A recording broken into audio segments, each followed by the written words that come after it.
ยังบ่ยอมถอยยังสู้ต่อไปอีกเอาสาวน้อยอายุ18ปีเลิกจากสาวสมหวังแถวบ้านโคกที่บ่ทันได้ฮอดเดือนสิไปเอาสาวมินตาอายุ18ปีว่าสิแต่งไวๆนี่ได้ว่าซานยังบ่ยอมอันผู้สาวนี่ก็เป็นผู้สาวเก่าของเพิ่นเคยคบกันมาแล้วระยะหนึ่งก็ได้เบิดเงินนำผู้สาวนี่ก็หลายแล้วได้ถ้าฟังเบิ่งเวลาตอนแต่งพุ่นแหละเพราะว่าเพิ่นสิแต่งในไวๆนี่ได้เพิ่นว่านะเอาใจช่วยเด้อพ่อใหญ่เด้อให้สมหวังคันผู้นี้ตัวอีกก็สิผู้ที่3แต่บ่ให้เว้าถึงว่าซั่นเก็บไว้ก่อนว่าซั่นถ้าว่าผิดหวังนะผู้ที่3อีกก็สิขึ้นเมื่อเวียงจันทน์ว่าซั่นผู้สาวอยู่เวียงก็ยังมีอยู่ว่าผู้ต้องการเพิ่นว่าซั่นผู้มาหลายคนก็คอมเมนต์มาว่าโอ้ยเฒ่าเอ้ยพอพักพรแล้วซั่นสินะเจ้อยู่บ้านพักบนเพิ่นไปพักเช้าเนาะก็มาถามเพิ่นเนาะมาถามว่าพ่อลุงว่าเขาสิบ่ต้มจะอีกบ่ว่าจะคือว่าไปมักแต่ผู้สาวซ้ำน้อยแท้ว่าสาวอายุ17 18นี่ก็เลยเป็นห่วงยันเขาตัวเจ้าว่าไปหาเอาไม่ห้างนางหมาย4-50นี่เพราะว่าเข้าใจทุนเที่ยงแล้วอยู่เฮือนอยู่ซานนะว่าเพิ่นว่าโอ้ยว่าใจมันมักไปแนวนี้เพิ่นว่าดิเขาสิตัวนะว่าในห้างในหมายเขาก็ตัวคือกันว่าก็แม่นความเราได้เอาสิ่งที่เฮามักโลดนะเอาสิ่งที่เฮาพอใจโลดคันว่าเขาสิตัวเฮาก็แล้วแต่อยากตัวก็ตัวโลดเพราะว่าค่อยมักของค่อยถ้าสมมุติว่าเฮาไปฝืนใจสิ่งที่เฮาบ่มักเนาะแต่เฮาเอาเพื่อว่าความอยากให้มันลงตัวซื่อนะแต่ว่าบัดเอาไปแล้วนะเขาไปตัวเจ้าอีกนะเจ้าแฮงเจ็บใจเนาะทั้งเจ็บทั้งเหม็นอีกได้อันนั้นอันนี้เขาตัวก็ยะค่อยพอใจคล้ายๆคือเพลงเขาฮ้องนะว่าถึงเขาหลอกแต่เต็มใจให้หลอกนะยิ้มข้างนอกซ้ำใน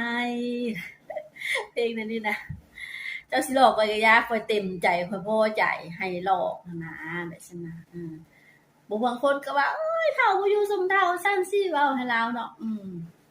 ก็แม่นอยู่เนาะก็แนวมักว่าซะเราเฮ็ดแนวใดล่ะมาคันว่าเฒ่าหัวงูซั่นสิเว้าแล้วเฒ่าหัวงูซั่นเพราะว่าเรานี่บ่แม่นเฒ่าหัวงูเด้อเฒ่าหัวงูนี่มันสิเป็นลักษณะแนวหนึ่งเด้อมันจะแบบลักษณะแบบมากหน้าไปเลยแล้วก็ตัวไปยิงเอาผู้นี้มักผู้นี้หลอกผู้นี้แล้วก็ไปมักผู้ใหม่อันนี้บ่แม่นเฒ่าหัวงูเพราะว่าเรามีเงินมีคำทุ่มเทให้เจ้าเราฮักเราอยากได้มาเป็นลูกเป็นเมียเราอยากสร้างอยากสาเป็นเฮือนเป็นซานอยู่นำเจ้าฮอดเฒ่าฮอดแก่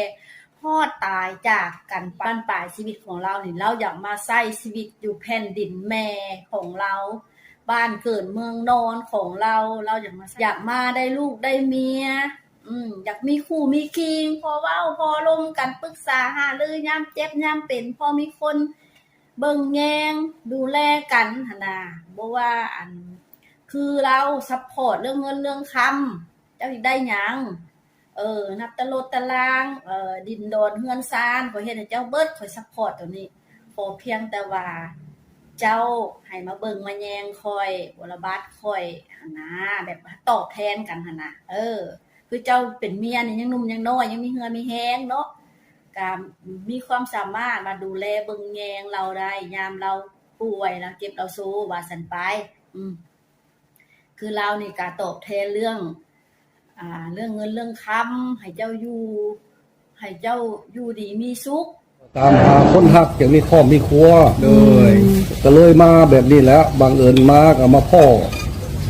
น้องผู้มินตานี่ก่อนพอดีเลยมีเรื่องกันน้อยนึงก็เลยบ่ไปเวเล้าว่าสิลงมาแต่งแล้วเรียบร้อยว่ากันแล้วเลยกลายไปทางอื่นแล้วก็กลายไปกลายมาก็เลยพ่อไปหลายคนอยู่ว่าสรุปไปโลดมาพ่อน้องสมหวังนี้ก็บังเอิญว่าที่เอากันก็เลยบังเอิญไว้โพดมือเดียวก็เลยแต่งงานโลดเอาสินสอดให้โลดเรื่องสินสอดเรื่องนั้นมันธรรมดาขอได้บ่ขอสิรับเลี้ยง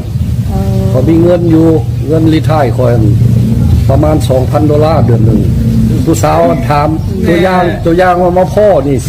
สาวมินตานี้ เป็นผู้ที่5ที่พ่อมาเนี่ย น้องมินตาเป็นคนที่5 น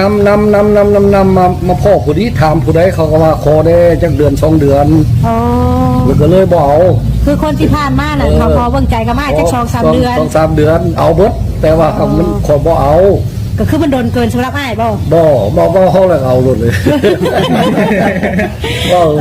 คนใจฮอดเนาะก็บ่ฮู้ต่ำฮู้สูง ติดใจเราเลยบอก ก็เว้าจังซี่แหละ